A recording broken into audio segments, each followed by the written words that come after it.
Hi, I'm Gina Nelson, and today I'm diving into a pivotal development in HR and business, the U.S. Department of Labor's 2024 rule on independent contractor classification. Many people are talking about it. Let's just dive in.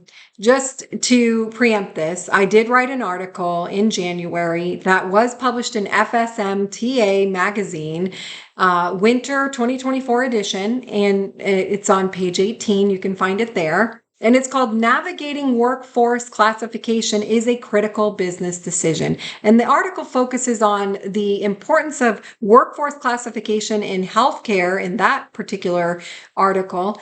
But it is a topic that transcends all industries. Anyone who deals with independent contractors needs to look at the information.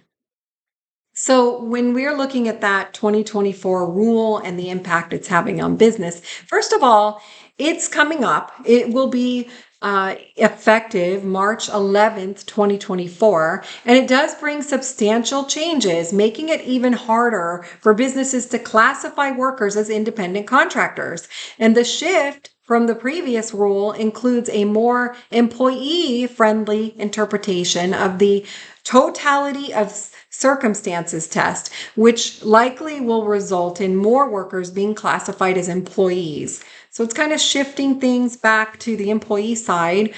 And the rule abandons the focus on core factors, which was once what it was, right? And it reintroduces a broader 6-factor test without predetermined weights, considering the economic reality of the whole activity of the individual. Now, when we look at those core factors, just so you understand, the broader 6-factor test is not weighted. So you're not going to look at one factor and be like, okay, I have an independent contractor, or I don't, whatever you're trying to achieve there, right? And most people are looking at this test to try to understand if they can classify somebody as an independent contractor. So if they're looking at that 6-factor test, they're not going to look at one thing and say, okay, I have what I need.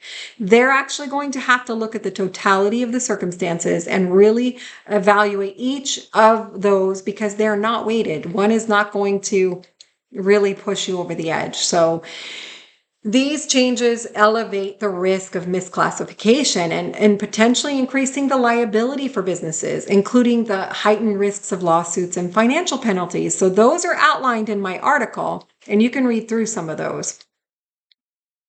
So given these complexities, it's really important that businesses conduct internal audits, reevaluate their worker classification, and update their policies and procedures about what determines somebody to be an independent contractor versus an employee.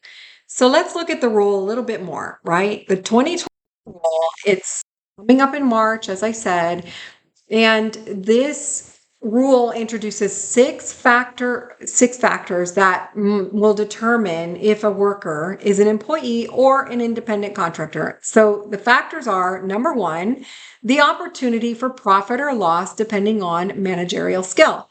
This looks like whether the worker has the ability to influence their profit or loss through their managerial decisions. Now, again, remember these aren't weighted. So even if the person has a great deal of influence in this area, it doesn't mean that automatically you can classify them as an independent contractor. So really think about the fact that you're looking at that as one item and it's not weighted. Second, investments by the worker or the employer. The factor evaluates the extent of investments made by both the worker and the employer. The third thing is the degree of permanence of the work relationship. So here it focuses on how permanent or how temporary is that relationship between the worker and the employer.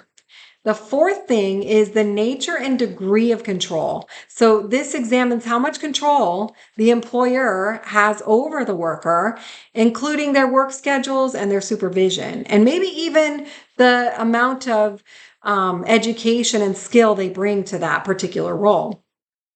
The fifth is the extent to which the work is integral to the employer's business. And this factor addresses how important the worker's services are to the business, right? The sixth thing is the skill and the initiative.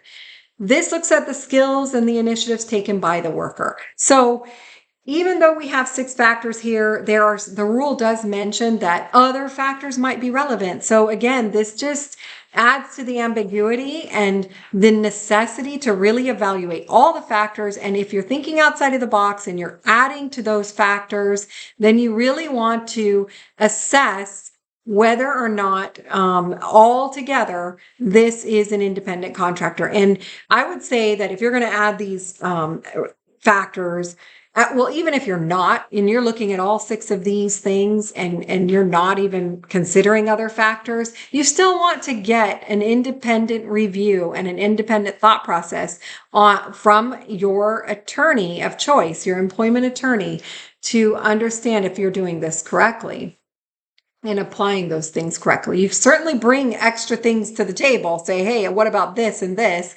right? You want to be able to do that, but let your attorney advise you on that. So there's another nuance that you need to think about. There's a state versus federal regulation. So some states employ what is called the ABC test. It's states like California, Massachusetts, New Jersey, just to name a few, and they still will have that standard in place. So the federal isn't taking that away, the state level power away. So you really are going to need to navigate both regulations, state and federal, to have full compliance. So you're going to really need your attorney, your counsel to be involved. So what should you do?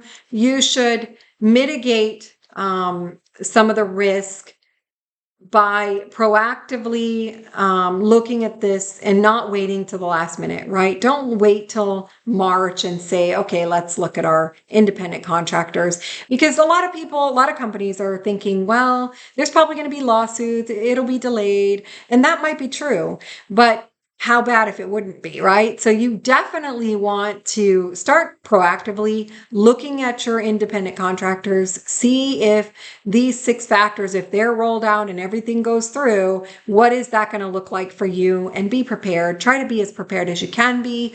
Conduct a risk assessment, reevaluate those classifications, update engagement protocols, seek that legal counsel to really get that comprehensive risk management that you need.